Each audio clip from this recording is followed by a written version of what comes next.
I'd never taken that pistol out of that nightstand in 4 years, and but I got it that day, and I'm glad I did. Gary Anderson says his life changed forever the day he shot a man who broke into his home. Good evening. Anderson says he's been called a hero, but that is not what his story is about. His life really changed that day, and while he says he'd do it all over again, the aftermath has not been easy, and he's only talking to Channel 3 Eyewitness News about it. Here's Callie Starnes with a story you'll see only on 3. Callie?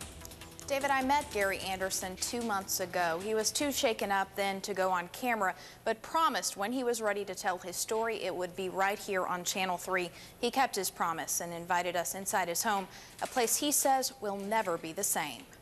March 29th was like any other Monday afternoon. It was 4:30 and Gary Anderson had just come home from work. But then I heard 2 doors slam very hard, and that's when I come back out, looked at Darnell. His ears are sticking straight up in the air. Gary went to the window. And you could see the car turning around to face out, and it's like something's wrong with that.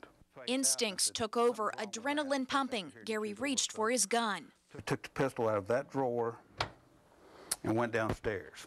Don't see anything in the backyard. And then I come around the corner here, and that's when I saw both of them. Gary came face to face with Andre Jenkins and Marvin Wallace, 2 criminals with lengthy records. They were taking a computer, a wallet, and a handful of Gary's watches. And I thought they would go out that door, but instead they both come toward me. Jenkins bolted out the front door, but Wallace rushed Gary. As he pushed me up against the wall, and when he come around me, I shot him right here. Wallace got up and charged at Gary again. Gary says he pulled the trigger 3 more times. 1, 2, 3, and one of them stayed in him. You can see one of them right there. Gary recalls Wallace running out the front door, rolling down the stairs, and crawling to the end of the sidewalk. Gary says he followed to make sure Wallace wasn't armed. And he's like, "No, don't shoot me no more, mister. You've already killed me." You know, I'll never forget that.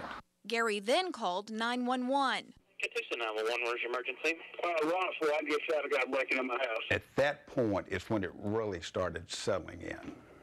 How so?